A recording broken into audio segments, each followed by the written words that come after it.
pode usar. Não, vou perguntar maior, né? A lei é para alunos que pode usar, sim, em oportunidades em que o professor assim dá. Que o professor dá. Se o professor quiser fazer alguma atividade com o uso de aparelhos eletrônicos, você vai usar tablet, pode usar Notebook. Professor, você vai acontecer. Botar eu mesmo. sou contra, mas é lei, tem que obedecer. No caso, os professores não foram proibidos, não pode usar, pode fazer chamada. E eu costumo fazer minhas lives. Não tem problema aí, eu uso até como uma forma de me defender das acusações que sempre fazem comigo de sempre eu dou aula, né? Minhas aulas vão todas gravadas.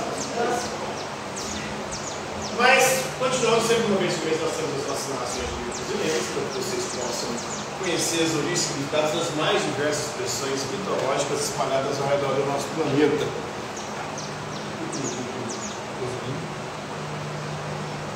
E na aula de hoje vamos falar um pouquinho sobre a mitologia céltica, ou também a mitologia irlandesa. Para os celtas, povos que habitavam a região como hoje é a Grã-Bretanha e parte do norte da Europa, eles acreditavam em vários mundos mágicos.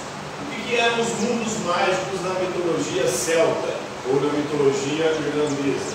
Eram mundos onde as pessoas viviam vidas épicas, vidas cheias de situações maravilhosas, vidas onde as pessoas ninguém envelhecia, o tempo passava sem ver, mas ao mesmo tempo parece que não passava. Então era uma terra aparentemente de imortalidade, uma terra onde as pessoas iam para conquistar tudo aquilo que sempre sonharam. Mas só que depois de um tempo vivendo nessa terra, nesses mundos mágicos, nesses mundos onde parece que todas as promessas e todos os sonhos estavam se realizados, depois de um tempo verdadeiro sentiam saudade de casa. E aí quando voltavam, sempre quando voltavam novamente. Vamos conhecer algumas dessas histórias como a terra dos jovens. Uma terra parecida com a terra de Peter Pan. Uma terra onde quem ia para lá não envelhecia. E aí tem a história de um Coisinho que era filho de um grande herói irlandês chamado Finecu. Coisinho era um grande cantor, ele hipnotizava as pessoas com o seu canto, e ele faz uma fada se apaixonar por ele. Essa fada se apaixona por ele, os dois se unem e a fada leva ele para o mundo dos jovens. E ele passa anos e anos lá nesse mundo dos jovens sem envelhecer nada. Um dia, com saudade de casa, ele resolve voltar. Ele volta para a terra dos normais. Quando ele chega lá, todas as pessoas de quem ele estava com saudade já tinham morrido. E quando ele põe os pés no chão, ele envelhece porque ele não envelheceu, porque ele morre. Então, isso que acontece com a gente quando a gente sai de perto dos nossos, da nossa casa, vai em busca de sonhos no mundo longínquo. A gente faz isso nos Estados Unidos, na Europa, para ganhar dinheiro, para ficar rico. Quando volta, o mundo aqui já não é mais o mesmo, as pessoas já não é mais o mesmo.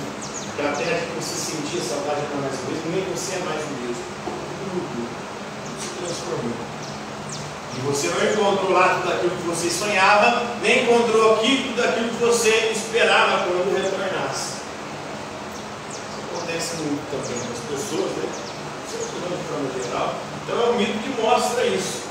A forma como a gente vai buscar os nossos sonhos, os nossos planos, objetivos e projetos fora, às vezes até aparentemente a gente está conquistando tudo aquilo que a gente sempre sonhou, mas mais cedo ou mais tarde bate a saudade de tudo aquilo que você deixou para trás, e quando você tenta retornar, você já não encontra mais aquilo que você deixou. Aquilo que você deixou já não existe mais. E nem você já não existe mais como você era quando você deixou tudo aquilo. Então tem uma situação do Orizinho da Rocha, né? Quando ele pôs os pés no chão, ele envelhece e morre. A rainha de Tir Lanog se casa com o Orizinho na terra dos jovens, dois ficam lá, ele vive feliz quase para sempre, lá ele envelhece. Tem uma outra terra que é a terra das mulheres, né? Isso aí é dos homens. Os homens gostam de ir para a terra das mulheres, famoso cordel. É um mundo mágico da mitologia celta, né? A terra das mulheres, Alguns navegadores foram parar na terra das mulheres, na ilha das donzelas. Chegou lá, cada um deles arrumou uma mulher para si. E ficou lá. Era também um lugar, né, de muito prazer, de muita alegria, e onde eles não envelheciam. Mas em determinado momento, depois de ficar muito tempo naquela terra, eles sentiram saudade de casa, vontade de retornar. E aí, sempre quando eles tentavam retornar, a rainha dessa terra fazia artimanhas para eles não conseguirem mais voltar. E aí eles não conseguiam se livrar. Essa terra das mulheres representa também os vícios. Isso que é uma coisa gostosa.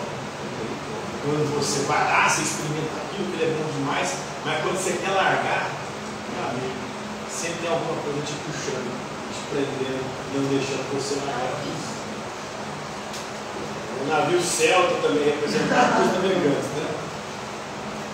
Tem a terra da promessa, que é outra coisa também, lá vai ter a fonte do conhecimento.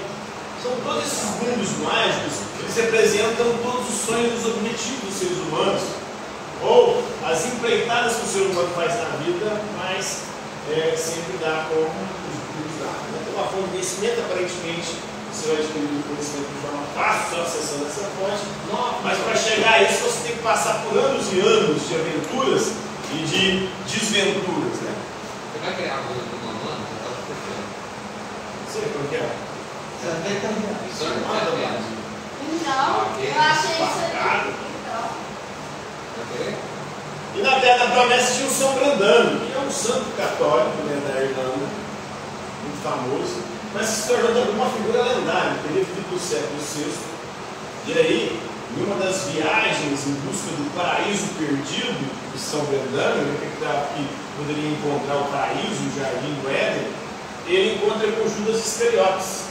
E Judas Iscariotes fala para ele que ele estava no inferno, mas que todo dia santo, ou seja, de alguma comemoração santa da igreja, Deus libertava o Judas Iscariotes do inferno e deixava ele ter um alívio temporário. E outro mundo mágico, muito comum nas mitologias antigas de vários povos, é da terra sobre as ondas das cidades submersas. Mais famosas dessas é a Atlântida, né?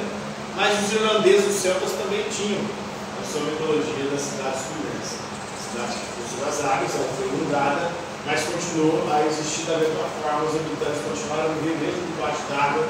Inclusive, quando você passava sobre ela, você escutava os sinos das igrejas tocando. Então, as pessoas estavam vivendo sua vida normal lá mesmo na cidade, sobre as águas. Esse é um pouquinho dos mundos mágicos da mitologia celta, entenderam? Sim. Alguma dúvida? Tranquilo? Barato? Hoje é isso aí.